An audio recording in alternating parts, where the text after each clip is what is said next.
Boa tarde a todos e todas. A conversa de hoje, né, terá como tema da Ofir de Salomão, a fortaleza de Israel, migração e participação judaica no período holandês, através da análise preliminar dos fatores históricos geográficos. Teremos como apresentadores Lucas Alves da Rocha e Simone Valesca Belém Salgado. Lucas Alves da Rocha, formando como técnico em guia de turismo pela Escola Estadual Epitácio Pessoa, possui graduação em arqueologia pela Universidade Federal de Pernambuco, com enfoque no estudo das fortificações colonial de Pernambuco, em especial as construídas durante o domínio neerlandês no Nordeste do Brasil. Cursa o mestrado em arqueologia na Universidade Federal de Pernambuco e atua nas seguintes áreas: arqueologia da guerra, arqueologia da magia, arqueologia funerária, arqueologia da morte, educação patrimonial, história de Pernambuco, arqueologia pombalina, arqueologia da alimentação, arqueologia da paisagem, cartografia histórica e etnoarqueologia. A Simone Valesca Belém Salgado é geógrafa pela UFPE, trabalha na área de desastres ambientais, biogeografia e Brasil Colônia, com particular interesse no período da ocupação holandesa. Eu vou colocar aqui a apresentação, tá certo? E a palavra fica com vocês. Bem, pessoal, boa tarde. Inicialmente, eu gostaria de agradecer em meu nome e de Lucas, pela oportunidade que a professora Priscila está nos dando de compartilhar um pouco da nossa experiência e da nossa vivência com a pesquisa do período holandês aqui em Pernambuco e no Nordeste do Brasil. Para mim é uma excelente oportunidade de contar a vocês um pouco da minha vivência, né, do ponto de vista da pesquisa mesmo, da historiografia, de como eu vejo a história e como essa visão foi iniciada. Eu, no ginásio, eu tive uma professora de geografia que também era minha professora de história. E eu estudei os 4 anos do ginásio com ela. Ela se chama Nádia. É uma senhora de idade agora, está aposentada. E de vez em quando eu encontro ela. Então, a forma que ela tinha, a didática que ela tinha de nos ensinar história e geografia, era de uma forma associada. Então, assim, a minha visão de mundo, de história e geografia está sempre associada. E quando a gente fez a proposta para Lucas, ele topou na hora, né? Eu disse, Lucas, vamos ver se a gente consegue confluir as duas áreas e tentar fazer uma palestra mostrando, assim, preliminarmente, o contexto geográfico histórico que facilitou a ocupação, né? O que viabilizou a ocupação holandesa no Nordeste. Pois bem, pode passar o primeiro slide, sim. Eu só não estou enxergando bem.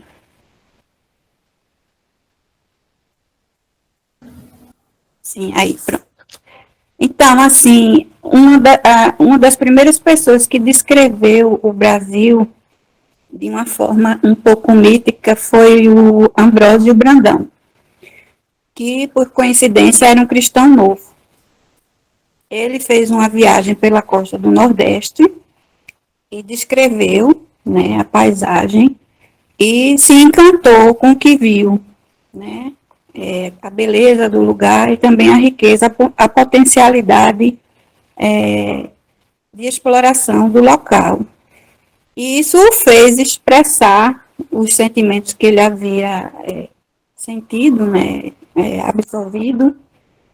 Ele o fez comparar, esses sentimentos o fizeram comparar a Ofir de Salomão, né, a legendária Ofir de Salomão.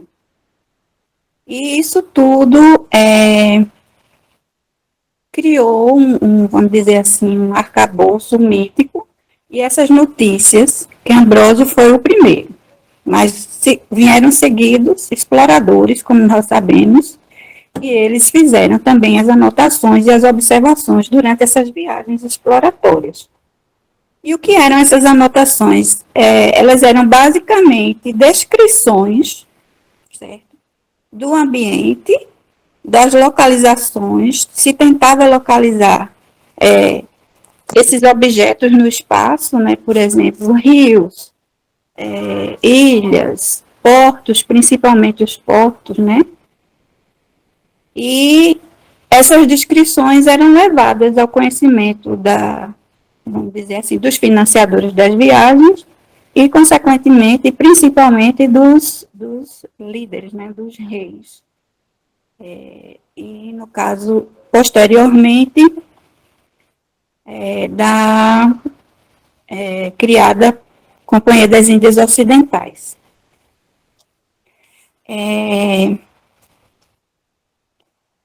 A gente observa que essa descrição e essa geografia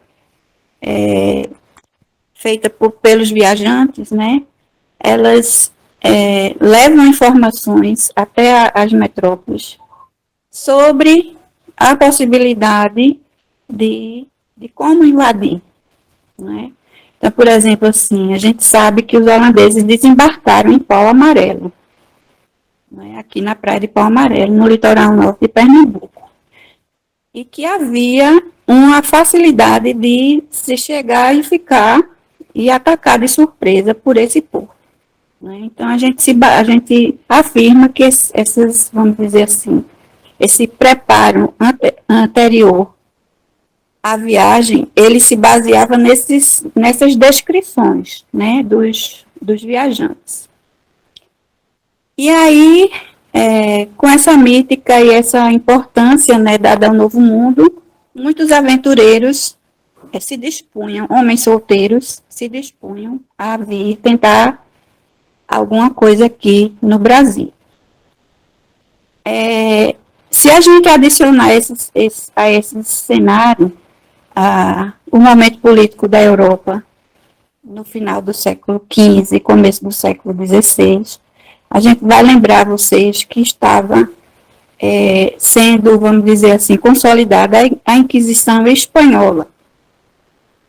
Essa Inquisição foi uma das mais ferozes, eu vou usar a palavra feroz nesse contexto, e que ocasionou principalmente a expulsão de judeus sefaraditas e muçulmanos que já haviam sido obrigados a se converterem, porque a Inquisição ela começa no século XIII, né? Então ela vem enrolando por muitas décadas, até chegar no ápice na Espanha e culmina com a expulsão dos judeus, muçulmanos e pessoas de outras religiões, que eram uma minoria. Essas pessoas eram acusadas de serem infiéis ou hereges, e elas tinham duas opções: ou se converter ou sair do território espanhol ou dos territórios de dominação espanhola. Bem, sem opção, muitos que tinham um poder aquisitivo, vamos dizer assim, considerável, pagavam as suas viagens para, vamos dizer assim, locais seguros, como, por exemplo, Amsterdã. Por que Amsterdã? Porque os Países Baixos. Por quê? Os Países Baixos eram os inimigos principais e mais assim importantes da coroa espanhola. Então, ir para Amsterdã era tipo assim: não, estamos indo morar no castelo do inimigo do rei aqui da Espanha, vamos dizer assim, não é? Outros já foram para a Itália, Turquia, Grécia, alguns países do Mar Adriático, e outros realmente se aventuraram numa viagem transatlântica em direção principalmente ao México e ao Brasil, para o Brasil. Quando eles chegaram no México, ou quando eles chegavam no México, encontravam uma situação de muita resistência por conta do ainda resistentes e em decadência do Império Azteca. Então, era uma cidade muito fortificada, a cidade do México, era muito fortificada, muito vigiada. E aí, o que é que eles fazem? Para fugir da situação de vigilância, eles sobem em direção ao norte, cruzam o Rio Grande e chegam no que é hoje os Estados Unidos e se assentam no sul dos Estados Unidos, no Texas, Arizona, esses estados do sul dos Estados Unidos. Os que vêm para o Brasil, mais especificamente para Pernambuco, eles vêm já com contato, né? Você não faz uma grande viagem transatlântica e chegar aqui e não ter nenhuma opção de trabalho. Então, eles já vêm com um contato e ficam esperando que a coisa aconteça, né? A gente deve mencionar também que a presença judaica em Pernambuco, ela é anterior, inclusive, à ocupação holandesa, à invasão holandesa, certo? A gente sabe que todos, com vasta maioria, quase todos os donatários que receberam Seis Marias no Brasil eram cristãos novos, certo? Então, assim, essa presença que nós estamos querendo marcar hoje é a presença durante a ocupação holandesa. O que é que acontece durante essa invasão? As esquadras chegam, encontram o Recife, antagonicamente a Salvador, que eles invadiram um ano antes, certo? E foram derrotados porque a Espanha manda uma esquadra gigante, com alguns mil soldados, com canhões, vamos dizer assim, modernos para a época, e eles são simplesmente derrotados rapidamente pela resistência local soteropolitana. E aí, vem para cá, para tentar invadir Recife. E quando eles chegam em Recife, já sabiam como era Recife, porque eles tinham as descrições, que era uma planície, com muitos rios, com praticamente toda plana, né, com um rio principal, que é o Capibaribe, e outro lado, a Bacia do Pina, em direção ao Rio Jordão, também, que era uma área navegável, muito fácil de ser navegada, e o porto também muito importante. Então, eles encontram uma cidade que, a partir da experiência que eles tinham como engenheiros, né, como técnicos holandeses na Holanda, de construção de diques e de enfrentamento das intempéries causadas pelo mar, pelas inundações, ocupar Recife foi super, assim, fácil, né? Inclusive, a gente sabe que eles tiveram dificuldade de ocupar Olinda e que, vamos dizer assim, menosprezaram essa oportunidade, porque a Olinda Velha, ela está edificada em colinas. E eles acharam difícil erigir fortificações nessa área, certo?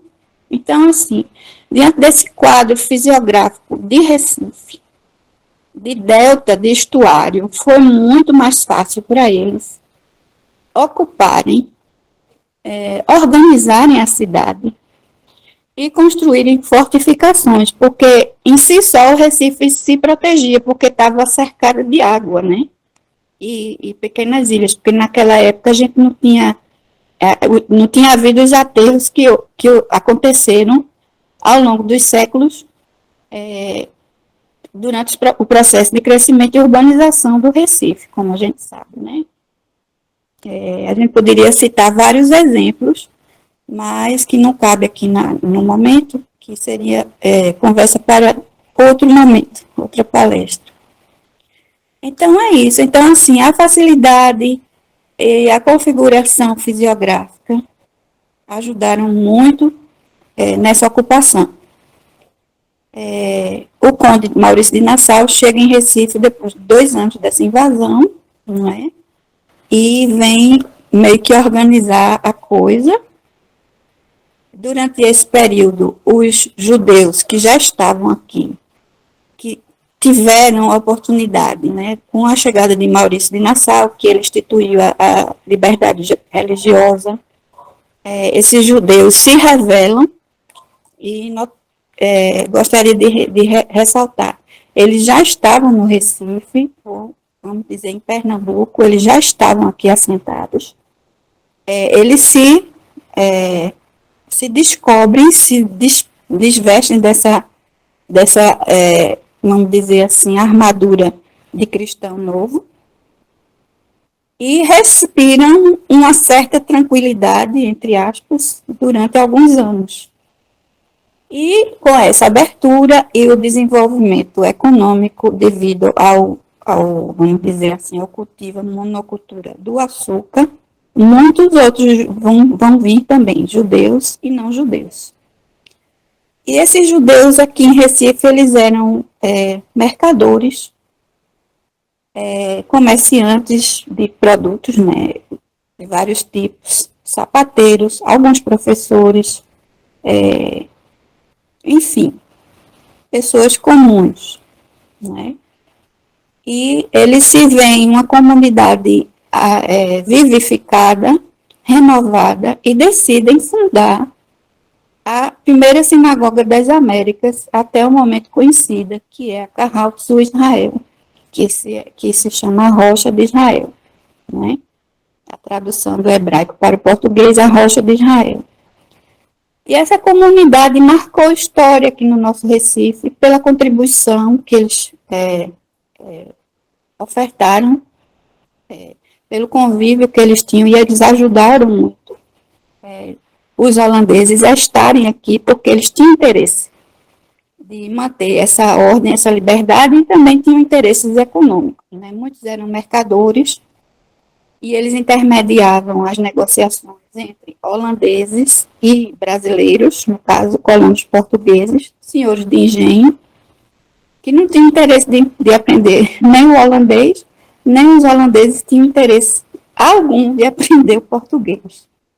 Então, assim, eles, como são pessoas habilidosas, com a facilidade de aprender línguas, falavam holandês, português e outras línguas que a gente sabe. Então, eles ajudavam nas negociações e, obviamente, tiravam vantagem, né? E aí é isso, assim, do ponto de vista, vamos dizer assim, da presença, foi muito importante a contribuição deles, durante a presença holandesa. Infelizmente, com a saída e a derrota, né, vamos dizer assim, da Companhia das Índias Ocidentais, porque na realidade quem foi derrotado, entre aspas, foi a Companhia, muito embora é sabido que os portugueses tiveram que pagar, que indenizar a saída de Nassau, porque eles investiram muito aqui. Mas, no frigir dos ovos, foi uma derrota, porque eles queriam dominar um território que não era deles, eles invadiram e não deu certo, né? Então foi vamos dizer, uma tentativa frustrada. E aí aconteceram muitas batalhas, a resistência foi organizada, e aí essa parte que é exatamente a questão das batalhas, das guerras, está sob a responsabilidade do Lucas, e aí eu passo para ele a palavra agora, querendo dizer a vocês que qualquer dúvida a gente no final pode esclarecer a vocês, e agradeço mais uma vez por estarem aqui nos prestigiando. Obrigado, Simone. Obrigado a todos. Agora vou para a minha partezinha. Professora, pode passar o slide, por favor? Pode passar esse? Pode passar também? Pronto, eu vou começar aqui brevemente professora Simone já falou, mas eu vou dar uma introdução um pouquinho mais aprofundada sobre a questão da invasão holandesa e os judeus. Antes da invasão holandesa, em si, em 1630 a Pernambuco, houve a invasão à Bahia em 1624 e 1625, e a expulsão em 1625, havia um clima de suspeita muito grande da coroa ibérica com alguns moradores da colônia. Tanto prova que existia lista de pessoas que eram mal vistas, seja por ser nascidos ou que viveram nos Países Baixos, ou seja por suspeita de serem judeus. Isso às vezes era uma coisa sem fundamento, somente era uma suspeita baseada em preconceito. Como a professora Simone disse, os engenhos de açúcar, alguns senhores de engenho eram criptojudeus, e eles fomentavam um comércio muito grande, inclusive muitas vezes eles serviam como intérpretes entre a coroa e os revendedores nos Países Baixos, porque algumas dessas populações não tinham interesse em aprender a língua dos outros, e os judeus, por força do destino mesmo, por dizer outro termo, se viram obrigados a aprender. Então muitos sabiam alemão, holandês, francês, italiano, português, espanhol, e isso facilitava na hora das negociações. Porém, quando há a invasão em 1630 a Pernambuco, uma das primeiras suspeitas, e é logo inclusive pelo quarto donatário de Pernambuco, Duarte de Albuquerque Coelho, é que um judeu guiou no desembarque em Pau Amarelo, na praia de Pau Amarelo. E graças a ele foi que os holandeses conseguiram invadir Olinda. Veja, não tinha fundamento nenhum essa acusação, mas já deixava explícito o ódio contra os judeus. A tomada de Olinda é um momento marcante, porque Olinda é a capital de Pernambuco, é como eles chamavam, a cidade de Pernambuco. A queda dela é, querendo ou não, a queda do coração da capitania, apesar de haver depois pontos de resistência. E uma fortificação em Olinda vai chamar muita atenção. Essa fortificação é a Guarita de João de Albuquerque. Essa fortificação foi erguida entre 1600 e 1620. Era um pequeno baluarte, a gente vai ver a forma dela, e servia como guarda para quem vinha no sentido do istmo, porque antigamente Olinda era ligada a Recife pelo istmo de areia, de aproximadamente 1,5 km. Pode passar, professora? Aqui a gente tem uma representação de 1635, porém a imagem representada é o ataque a Olinda e Recife em 1630, onde a gente vê as embarcações em primeiro plano da Companhia das Índias Ocidentais sitiando uma pequena fortificação em Recife, uma fortificação que era o Forte do Mar, o Forte do Picão, e depois ela vai, como ela não consegue entrar no porto do Recife, eles vão desembarcar no porto de Pau Amarelo. A gente tem uma representação aqui. Pode passar, por favor, professora? E aqui a gente vai ter um detalhe do mapa Vila de Olinda de Pernambuco, de 1636, errei eu, então, que a gente conseguiu lá na Biblioteca da França, Biblioteca da Gálica, e a gente vai ver essa pequena fortificação demarcada aí com o número 12. Essa vai ser a guarita de João de Albuquerque. Porém, quando Olinda é incendiada, há um quase total abandono dessa cidade, porque na visão dos engenheiros e de outros oficiais de guerra, Olinda não era defensável, porque estava em um lugar repleto de morros, não havia uma regularidade na geografia para situar um hospital, pois muitas das tropas vinham doentes, então o hospital teria que ser mais próximo e Olinda não dava, apesar de existir uma casa de misericórdia. O local era totalmente desprovido do que eles necessitavam, então incendiou-se Olinda e rumou-se para o Porto, Recife, que depois, graças a isso, vai se tornar a capital de Pernambuco durante o domínio holandês. Pode passar, por favor? A consolidação da conquista. A conquista holandesa vai dar exatamente o final dela, o final do embate, realmente a implantação, a partir de 1635, quando cai o Forte do Arraial do Bom Jesus, que hoje se localiza quem vem a Recife, ao sítio da Trindade, e o Forte de Nazaré, o Forte Real de Nossa Senhora de Nazaré, no Cabo Santo Agostinho. E a partir daí, começa-se a haver mudanças no modo geral. Por exemplo, a população judaica, como a professora Simone mencionou, vai ganhando uma liberdade maior, apesar de haver restrições inicialmente.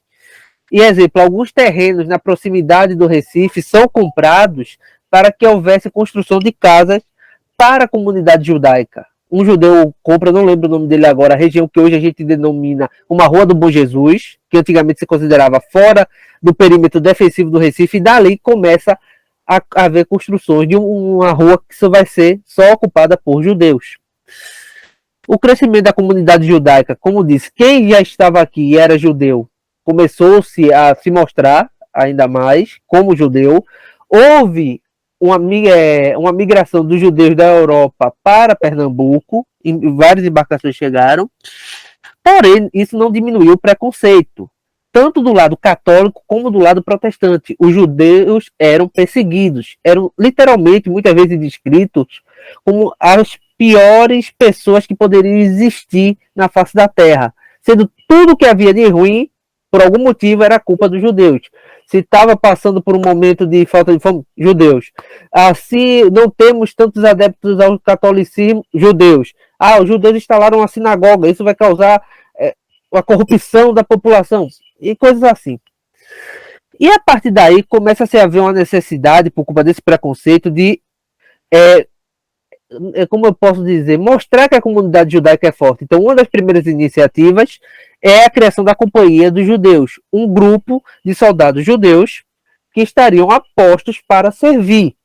Porém, isso também é uma contramedida para evitar que houvesse linchamento contra soldados judeus, porque muitos oficiais e muitos soldados tinham esse preconceito e poderiam fazer isso.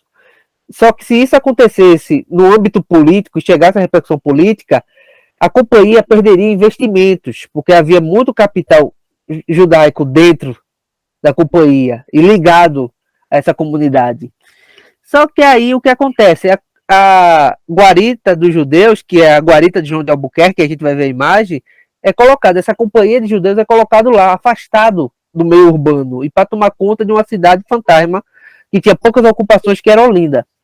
A gente, como disse a professora, houve a instalação das sinagogas, das duas sinagogas, uma no bairro do Recife e outra depois em Maurícia, a criação do cemitério longe do perímetro urbano, justamente por duas funções: local de terra virgem, que é um preceito do judaísmo para ver o enterramento, e evitar a profanação, porque desde a Idade Média a gente tem registro de profanação a cemitérios judeus. E aí a gente também vai ter, como eu já disse antes, novamente, se criou uma companhia de judeus porque muitos soldados e muitos oficiais vão reclamar porque eles são privilegiados, mesmo eles ganhando até menos do que os soldados e oficiais. Eles folgam no sábado, isso não pode, a companhia tem que estar de soldado todo o tempo, querendo justificar o preconceito que tinha. Pode passar, professora?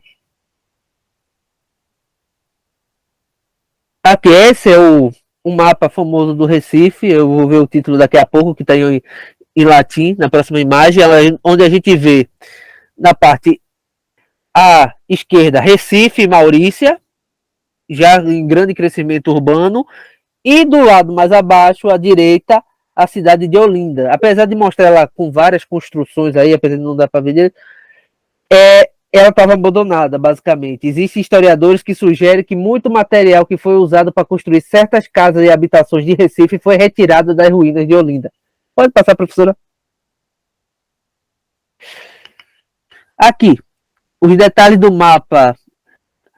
Esse nome latim eu não consigo falar e tenho medo que na hora que eu fale apareça uma fumaça preta aqui em algum lugar, que meu latim é horrível, de 1650, no qual a gente podemos perceber dois pontos que eles deixam, o cartógrafo deixa demarcado como área judaica. Um é o cemitério dos judeus, que inclusive depois o próprio Maurício de Nassau, devido à pressão contrária aos judeus, vai instalar uma guarita de vigilância nessa área, com a justificativa que ele estava havendo muito tráfico ilegal na região. Porém, tinha outras áreas, mas ele instala justamente no cemitério judaico, que é uma profanação, e a comunidade judaica tenta negociar, porém, sem sucesso. E abaixo, a gente tem a demarcação em Olinda de a guarita, onde se localizava a companhia de judeus. É estrategicamente afastado justamente para evitar contato com os outros oficiais, para não haver intriga. E é interessante observar que, recentemente, uma historiadora disse que o cemitério histórico do Pilar tinha ligação com essa guarita. Porém, a distância do cemitério, que hoje se localiza no bairro do Recife, é de 1 quilômetro. Então não havia como haver enterramentos da comunidade judaica, seja da questão da sinagoga ou seja da guarita, para essa área, porque era um risco muito grande de sofrer atentados contra esses membros. Pode passar, por favor? Aqui é outra vista baseada em uma imagem feita por Franz Post, artista que acompanhou o Maurício de Nassau na sua estadia aqui, nos seus 8 anos de estadia no Nordeste do Brasil. E aqui é um detalhe bem interessante, pode passar, professora, que a gente vai ver na próxima. É justamente aqui, aí vamos ter a descrição de Maurícia, a cidade modelo desenhada para, em homenagem, inclusive leva o nome a um Maurício, até agora eu não me lembro se é o Maurício que estava aqui ou se era o homônimo, que foi um grande militar na Europa. A gente vê a guarita dos judeus na área final do istmo, Yudeus Caliben, Scuriben, e o convento carmelita de Olinda totalmente arruinado. Mas eles deixam claro que sempre vão estar demarcando que aquela guarnição ali, que aquele reduto, que aquela fortificação é uma fortificação ligada à companhia dos judeus. Pode passar, por favor? A queda dos invasores, de 1645 a 1654. Começa a restauração pernambucana. Começa-se a haver rebeliões para expulsar os invasores holandeses. E, novamente, a gente vai ver o que a guerra é, um palco da barbárie humana. E é justificado, segundo alguns cronistas, atitudes bestiais contra membros por culpa de diferença religiosa. Entre os principais que vão sofrer os judeus. Tem um caso em Olinda que é absurdo. Dois soldados judeus são feitos prisioneiros. Eles se convertem ao cristianismo obrigatoriamente, pensando que vão ser libertados, porém eles são executados. Porque até o capelão diz assim, a gente vai estar libertando sua alma. Uma coisa absurda, animalesca. Só que, nesse momento, a comunidade judaica também começa a se dividir. Porque uma parte vai estar financiando Portugal, porque Portugal se separa da Espanha, se torna novamente um reino independente e quer tentar tomar de volta as colônias. Então você vê negociantes judeus financiando lá para tentar salvar a comunidade judaica que estava aqui, porque alguns já estavam passando penúria. E a gente vai ver também muitos querendo que a Companhia das Índias fique, inclusive englobando a fileira de soldados.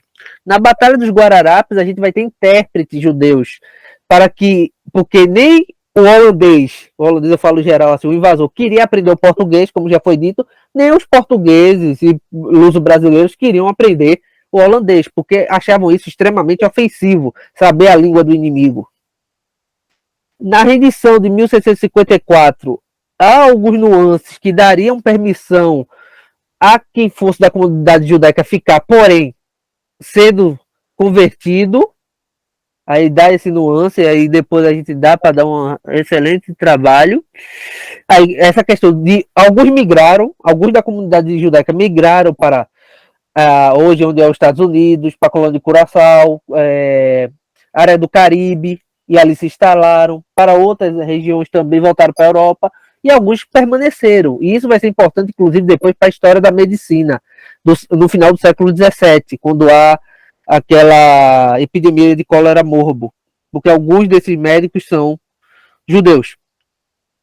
E a fortificação, a guarita dos judeus é abandonada. Ela é rebatizada justamente como Fortim de Santa Cruz de Olinda, para que houvesse como se fosse uma purificação daquele local, porque isso vai acontecer muito. Após a derrota dos holandeses, seja na Bahia ou seja aqui em Pernambuco, há uma organização para purificar o que eles consideravam de profanação, os luso-brasileiros. Então, se havia enterramento ligado aos judeus ou à comunidade holandesa, era retirado e jogado no mato. As igrejas eram rebatizadas. Locais, pontos importantes como esses, que foram enterramentos, ou eram locais disso, eram erguidos igrejas para purificar o local e assim sucessivamente. Pode passar, professora?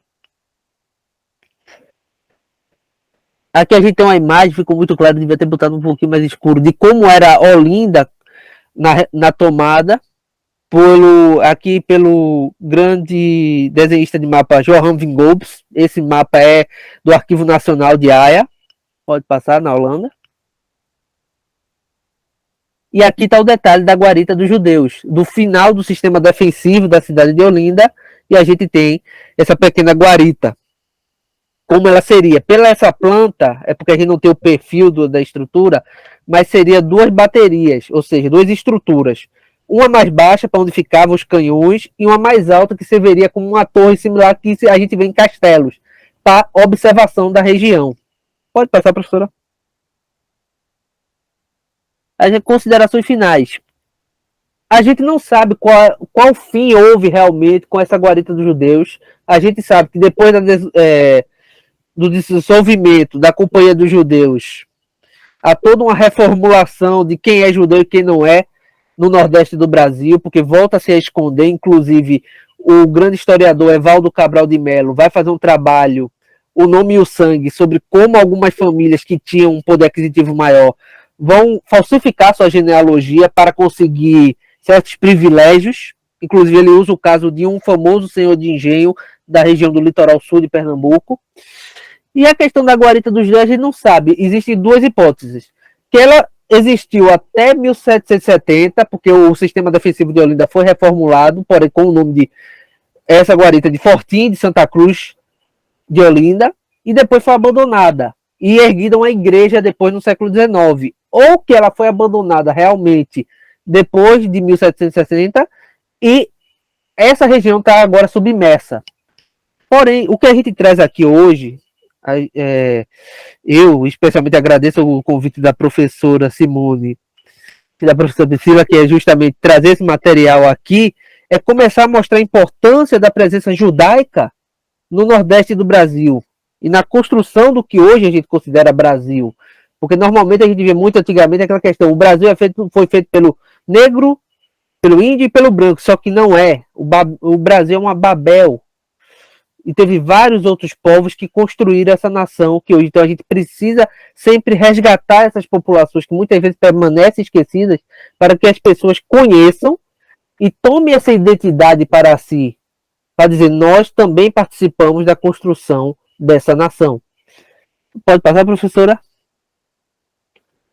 Algumas bibliografias que a gente usou, principalmente o professor José Antônio Gonçalves de Mello, com alguns trabalhos dele, o professor Jacques Ribeboim e o professor José Luiz da Mota Menezes e o professor Vaínfas. E o trabalho daqui que não está presente hoje, mas menciono, da professora Isabela Pereira de Lima, que trabalha justamente com bioarqueologia e arqueologia funerária, que ela trabalhou com o Cemitério Histórico do Pilar.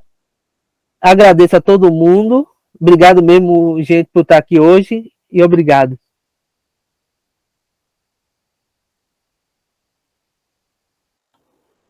Muito obrigada pela fala, tanto do Lucas como da Simone. Agora eu queria abrir para a participação de vocês. Alguma pergunta?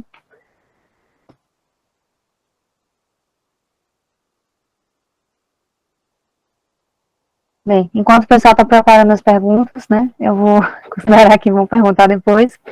Eu queria que tu falasse um pouquinho mais, Lucas, sobre essa questão da contribuição dos médicos judeus na experiência de lidar com o cólera. A gente tem um foco muito grande, né, nessa questão da saúde, né, geografia da saúde, no nosso grupo. O que você já leu sobre isso? O que você conhece?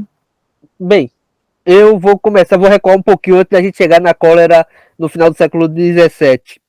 Quando a gente vai estudar Brasil holandês, eu em especial comecei a estudar Brasil holandês com afinco a partir de 2013, quando houve a localização do sítio arqueológico do Pilar, do cemitério do Pilar, em companhia com a Isabela, a gente começou a perceber que havia uma forte influência dos médicos judeus durante o período holandês. Tanto prova que a gente vai pegar a lista de médicos que estavam trabalhando no Hospital do Recife, no Hospital da Paraíba, que eram judeus.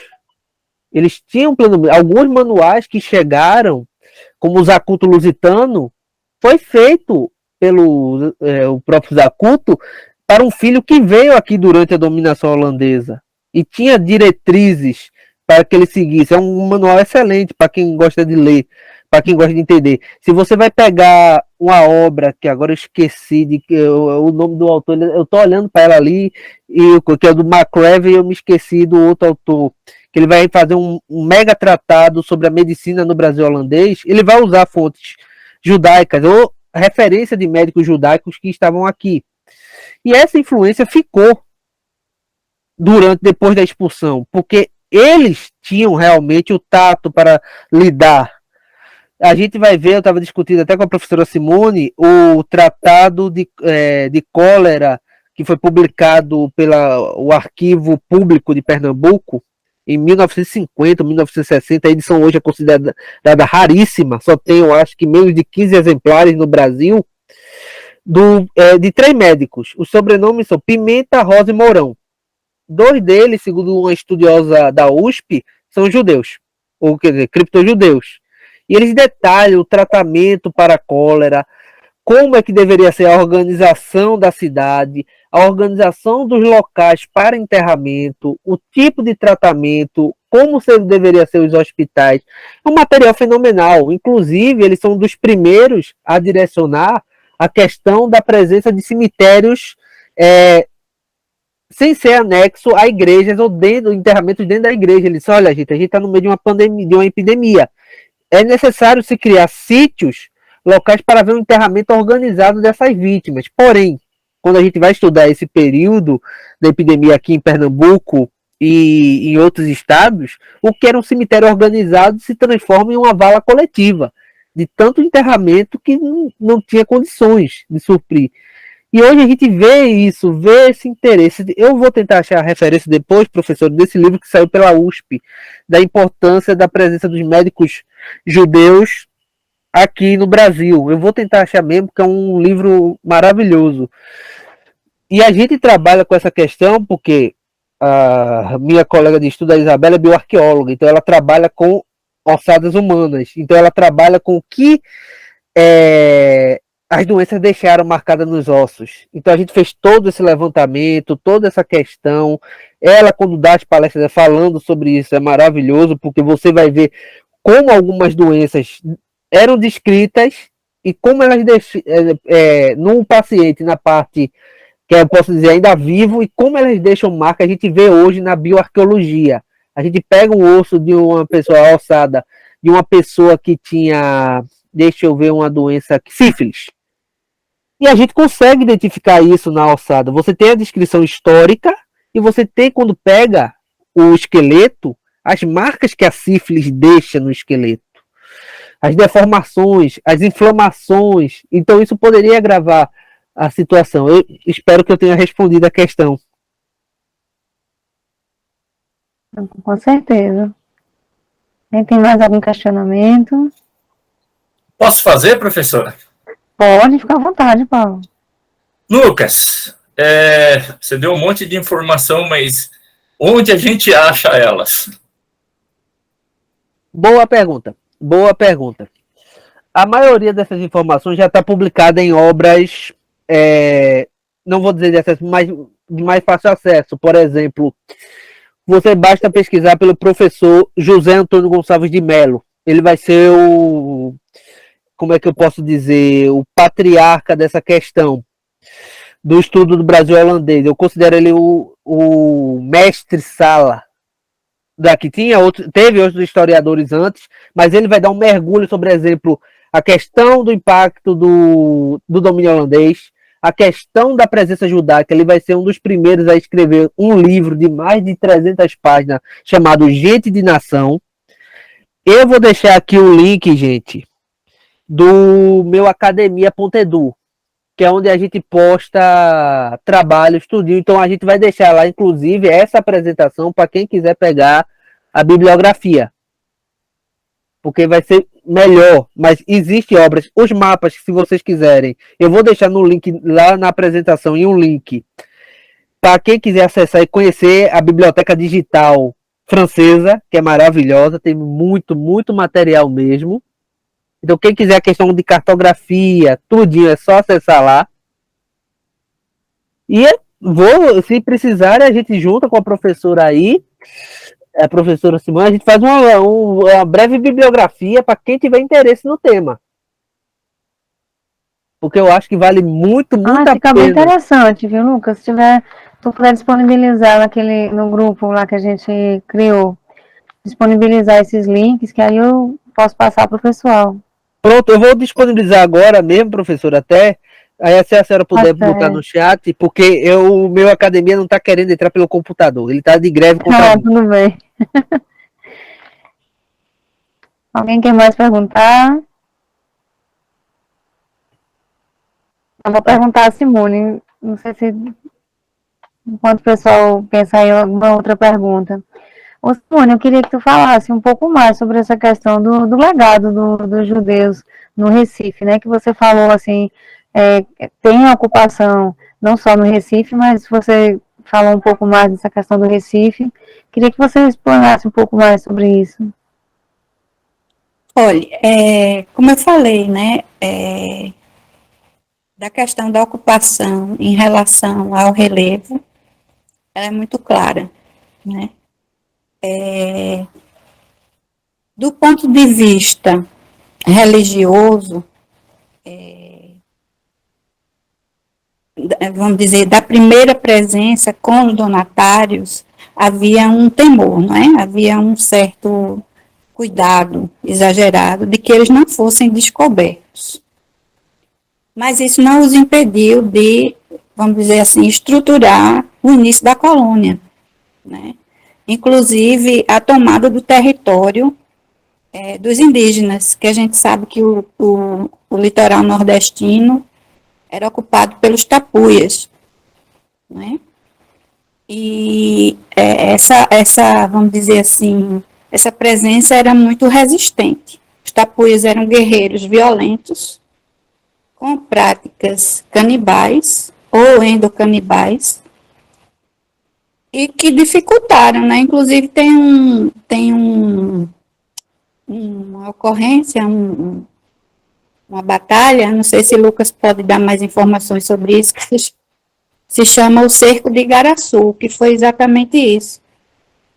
Foi uma luta, né, uma batalha para conquistar o território de Igaraçu, que era naturalmente, né, ocupado por indígenas, obviamente. Então, assim, essa presença anterior, ela, por exemplo, acho que é João Paz Barreto. Ele, junto com Duarte Coelho, Duarte de Albuquerque Coelho, me corrija se eu estiver errado, Lucas, eles fizeram a limpeza do litoral sul e, vamos dizer assim, extinguiram, né, dizimaram esses indígenas ou os afugentaram, né? Hoje eu soube, através de Lucas, que eles tinham a prática de amarrar os indígenas na boca dos canhões e atiravam, né? Punham fogo na arma e imagine o estrago que isso não fazia no corpo de um ser humano. Então, assim, quando há, vamos dizer assim,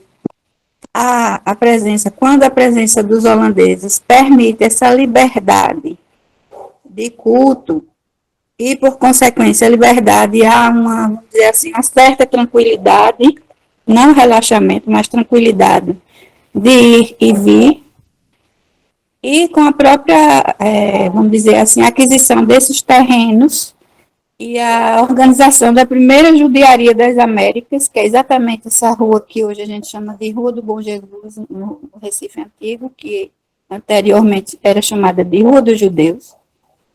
Então, com essa, vamos dizer, essa organização da vida social, religiosa e econômica, inclusive com a criação de escolas, que é um tema que eu me interesso em pesquisar, as escolas judaicas da época, quem eram esses professores e o que era ensinado a essas crianças, porque eles vieram com famílias, não é? A gente sabe disso, alguns trouxeram as esposas ou casaram depois, mandaram, vamos dizer assim, buscar as mulheres para casarem aqui. Você vê que há uma certa facilitação, né, nesse processo de ocupação pela simples questão da liberdade religiosa, de expressar o que eu sou, né? É aquela história. É você ter a liberdade de expressar e de viver como você acha que é certo, né? Isso se reflete na vida, na sociedade, na vida, no convívio social, de um modo geral. E não somente como, vamos dizer, como soldados, como foi explicado por Lucas, né? Eles ajudaram, né, no caso, na defesa da cidade de Olinda, mas em outras áreas também, né? Porque eu acredito que o Nassau permitia que alguns judeus participassem das atividades culturais do palácio, né? Então, assim, havia, Priscila, na minha opinião, uma certa cumplicidade nisso. Tanto é que, como o Lucas falou, eles não queriam que os holandeses saíssem, né? Porque eles vinham como uma coisa negativa, com certeza. Eles desbanhavam um cenário negativo de perdas, não só materiais, mas também sociais, porque eles iam retroceder. E, de fato, a cidade, na minha opinião, acontece um declínio com a expulsão dos judeus do Recife, né? A gente sabe que quando eles saem do Recife, eles levam o que eles podem, né?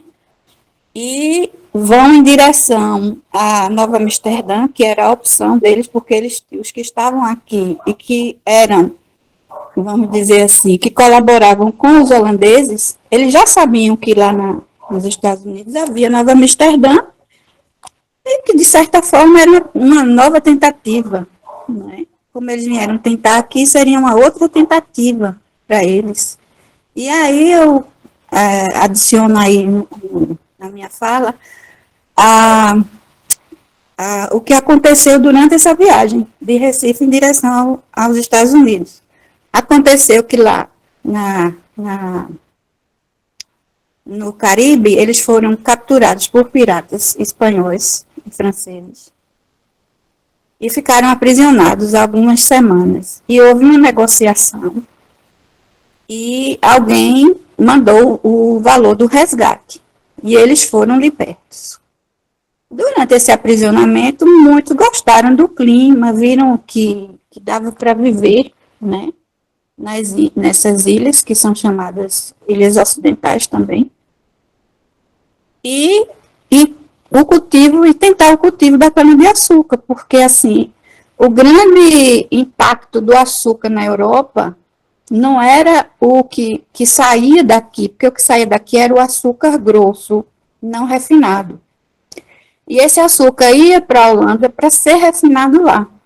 E quem dominava, quem detinha vamos dizer assim, os segredos do refino eram os judeus holandeses.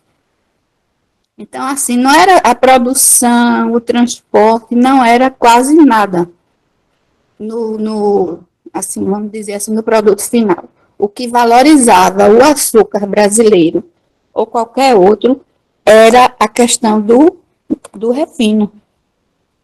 Que aí ele era refinado na Holanda, depois isso muda, que a gente sabe, né? Mas nesse século aí, o século XVII e XVI, esse refino acontece principalmente na Holanda e ele é distribuído, né, na Europa, porque os preços eram altíssimos, né? Era supervalorizada a mercadoria na Europa. Pois bem, com o resgate e a liberação desse pessoal, alguns continuaram a viagem em direção a Nova Amsterdã. Desses que saíram, apenas 23 conseguiram chegar lá. e que essa viagem ela é descrita no livro de Daniela Levy, que se chama de Manhattan de Recife, perdão, é muita coisa para lembrar, minha gente. De Recife a Manhattan, né, onde ela descreve essa viagem e a chegada, né, e como foi o assentamento deles exatamente na cidade que eles ajudaram a construir, que é a atual Nova York. Então, assim, eu vejo que eles ajudaram, respondendo a sua pergunta, eles ajudaram muito a construir o Recife, né, pela experiência que eles tinham, os judeus na época, associados aos holandeses também, mas que foi uma perda muito grande. O pessoal fala que os holandeses foram embora, o Recife, se eles tivessem ficado, teria sido melhor. Eu não entendo assim, não. Eu entendo mais os judeus que vieram, né, com eles. Acho que a gente perdeu aí. E os que ficaram colaboraram, né? Assim, quem nessa época, muitos se interiorizaram para além de Vitória de Santo Antão. Né? A gente sabe que eles entraram para os agrestes. Outros ficaram aqui e outros rumaram em direção ao norte, né? Por exemplo, foram compor os assentamentos da Serra do Ibiapaba. Isso aí também é uma outra questão, vamos dizer assim, uma outra área que necessita de pesquisas sobre o assunto, né? A Serra do Ibiapaba como assentamento histórico. Né? Aí, mais uma vez, a gente vê o fator geográfico, que era uma área no semiárido agradável por ser uma serra, e como esse assentamento aconteceu e por quê. E não somente isso, eu estava conversando com o Lucas, eu acho que ontem, que a nossa dificuldade era, vamos parar por aqui, a gente não pode falar muito, porque o tempo é pouco. É um assunto riquíssimo, e o que a gente tem, o pouco que a gente tem é baseado nos arquivos portugueses, ou em alguma coisa traduzida pelo professor Antônio, mencionado por Lucas, mas que a gente sabe que tem muito, muito, muito mais coisa guardada nas universidades e nos institutos de pesquisa da Holanda. E toda essa documentação está em holandês antigo. Então, assim, é um esforço que pode ser feito. Eu acho que os pesquisadores jovens que estão saindo agora da academia, né, todos bem preparados e inspirados, podiam se debruçar nessas pesquisas, né? Tentar aprender o holandês moderno e, a partir dele, aprender o holandês antigo e vasculhar essa documentação. Porque a gente teve o lançamento semana passada de um livro da Lúcia Xavier e do Bruno, a tradução de um diário de um oficial da Companhia das Índias Ocidentais. Quer dizer, esse diário é importantíssimo, porque nele há várias descrições, aí a gente remete ao problema da geografia, né, que é descrever as coisas, né, descrever para depois entender, né. Então, assim, através desses diários, a gente pode, assim, usufruir de muita informação, né, de muitos títulos de teses de mestrado e doutorado, a partir de um livro. O que dirá você ter acesso a mapas. A gente sabe que, acho que no ano 2021, 2 grandes colecionadores de mapas antigos holandeses fizeram a doação da coleção inteira deles para a Universidade de Leiden. O Leiden, me perdoe a pronúncia, mas é a principal universidade holandesa. E nessa coleção, um dos mapas é o mapa de Salvador, que eles fizeram durante os 1 ano e pouco que eles estiveram por lá. No qual prova que um dique que tem lá, que foi supostamente até essa época, até há pouco tempo, acreditava-se que tinha sido construído pelos portugueses. Mas com esse mapa holandês, produzido durante a ocupação de Salvador, prova-se que o dique foi construído por eles rapidamente, em apenas um ano. Ou seja, a experiência, mais uma vez eu repito, a experiência de engenharia é muito, muito assim, marcante neles, né? Da técnica do domínio das águas. Então, assim, toda essa ideia de que os portugueses fizeram o dique do Tororó caiu por terra há pouco tempo. Inclusive, isso foi noticiado em julho num dos jornais estaduais da Bahia. Não me lembro agora o nome, mas foi. E o pesquisador que está trabalhando a temática se chama Pablo Magalhães. É isso. Perfeitas colocações, professora. E aqui eu queria aproveitar o momento aqui que o Marcelo perguntou, né? Antes que a gente esqueça que tá subindo aqui os links tudinho. Aqui sobre a questão de conhecer algum descendente atual dos primeiros judeus que chegaram aqui no Nordeste. Eu tive o prazer de conhecer uma Paz Barreto recentemente. Uma descendente direta do João Paz Barreto, que foi um senhor de engenho aqui de Pernambuco, que teve terras até chegar em Alagoas. Ele foi um dos mais bem-sucedidos senhores de engenhos daqui de Pernambuco. E eu tive o prazer de conhecer uma descendente direta dele, que ainda permanece a família Paz Barreto cultivando esse legado antigo de ser um dos primeiros senhores de engenho que chegou aqui. Ele, se eu não me engano, ele chegou pouco tempo depois que o donatário, acho que 1637, 1540, mas ele já estava aqui. Tanto prova que em 1570 ele ganha Seis Marias na área que hoje compreende o município do Cabo de Santo Agostinho. Então, existe hoje, inclusive algumas das famílias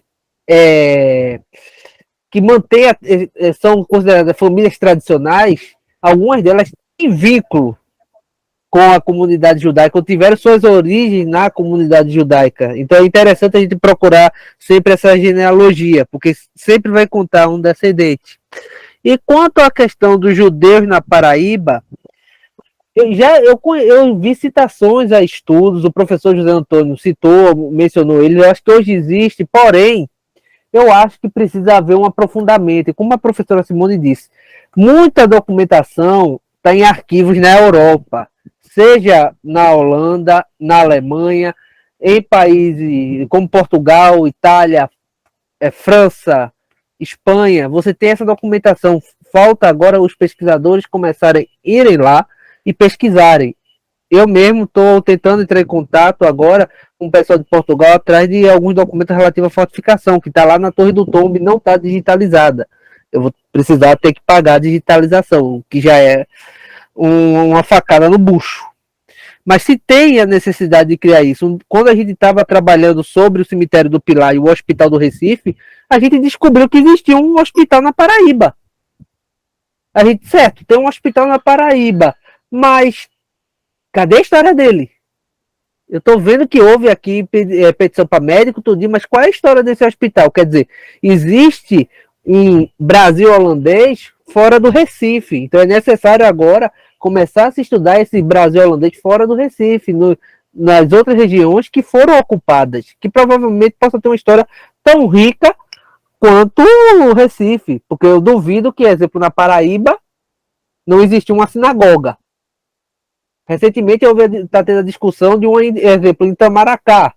Então, o que não leva a que na Paraíba tenha, que houve uma comunidade judaica forte. Então, a gente tem que começar a ir atrás disso, das fontes acerca disso, porque às vezes, inclusive quando a gente vai pesquisar, isso está num detalhe, numa nota de rodapé, que aí você começa a puxar o fio para uma coisa maior. Eu espero ter respondido a questão, Marcelo. Eu gostaria de contribuir um pouco aí ainda, Lucas. À vontade.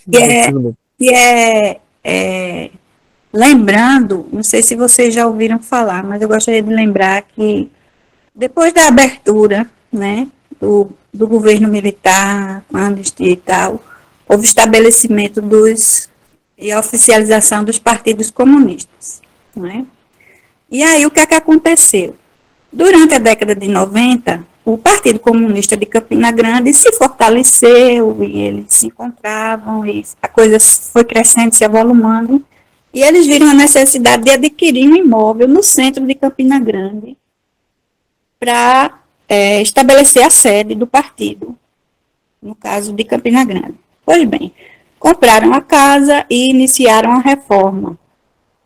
E durante a reforma dessa casa, um pedreiro derrubou uma parede e nessa parede tinha um livro antigo, todo em hebraico.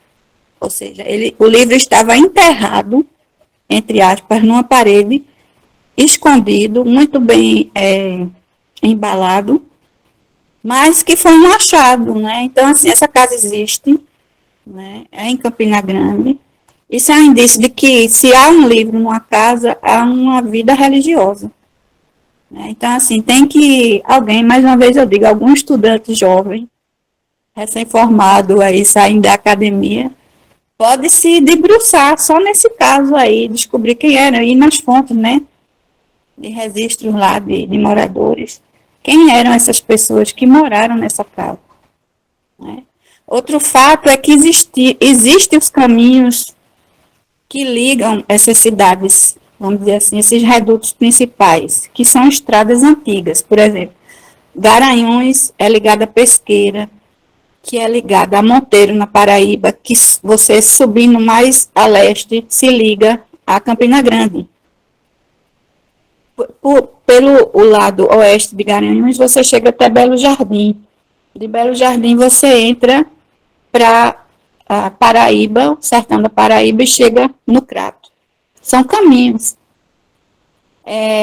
que é interessante se estudar do ponto de vista geográfico. E aí eu faço mais uma vez a ponte entre geografia e história, né? A questão histórica e os caminhos que essas pessoas faziam, as rotas, né? Tanto de comércio, de viajantes, o que fosse, mas que eram caminhos de ligação entre as cidades. Né? Outro fato interessante, que tem um pouco a ver com isso, é a toponímia dos lugares. Né? Por exemplo, você tem Jacobina, na Bahia, que eu discuti numa outra palestra que eu fiz há umas 3 semanas. Jacobina é a aglutinação de 2 palavras hebraicas. Jacó, que é Jacob em hebraico, e Bina, ou Binar, que é a palavra que expressa em hebraico o termo conhecimento. Ou seja, Jacobina, na Bahia, é uma cidade que foi, ou por muito tempo, reduto de judeus fugidos. Né? Então, assim, e outras cidades, eu tenho essa curiosidade viu, Priscila, de estar olhando essas coisas com a toponímia do lugar, que aí vem aquela coisa do Tuan, né? Da percepção minha, no caso. E de fazer esse mapeamento, né? Porque aí você vê a proximidade de Jacobina com Sergipe, que foi um outro ponto de reduto fortíssimo, Sergipe, porque ninguém se interessava por Sergipe. O que é que eu vou fazer lá? Não tem nada. É um estado pobre, que é exatamente. Então, vamos ficar aqui, que ninguém vem para aqui. É o tipo assim, é o esconderijo perfeito, né? Então, assim, tem muita coisa, não só na Paraíba. Né? Eu acho que Pernambuco e Paraíba, sim, principalmente, são os estados que receberam maior impacto dessa influência. Não somente judaica, porque a gente sabe que os mercenários que vieram com a Companhia das Índias não voltaram, eles ficaram por aqui, porque não é possível que você viva numa cidade 25 anos e você não tenha pelo menos uma esposa. Eu não digo que tenha 2 ou 3, mas pelo menos uma, que você não constitua família. Né? E aí, o que é que acontece? Eles vinham majoritariamente da Alemanha, da Holanda, da Itália, alguns marroquinos do norte da África e alguns árabes. Então, assim, a influência judaica é marcante porque ela traz uma contribuição cultural altíssima, intelectual, na área de saúde, como o Lucas falou, né, ficaram médicos aqui que se preocupavam em ajudar, né? Então, assim, mas tiveram outras nacionalidades, com certeza ficaram por aqui. Entendeu? Bem, essa palestra, né, se a gente for fazer a ponte, né, com a questão do projeto Passo a Passo, ela trouxe muitas possibilidades, né, para quem é mais jovem, né, para quem está começando, né, a trabalhar com vários e vários assuntos. Eu não sei se vocês que estão assistindo perceberam, né? A gente tem possibilidade de trabalhar com a geografia da saúde, com essa questão da toponímia da cidade, com a questão mesmo arqueológica, né? Então você está observando as doenças, né? Que você falou o Lucas, né? Falou da bioarqueologia, né? Através desse trabalho da tua colega.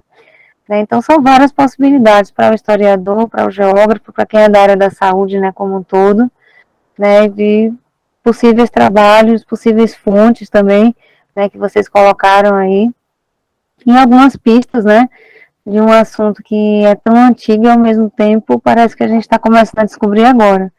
Né? Eu não sei vocês, mas, assim, a impressão que deu é que, tipo, não foi explorado, é um assunto que parece que está escondido, né? E a gente está começando a descobrir agora, né, há pouco tempo, vamos dizer assim.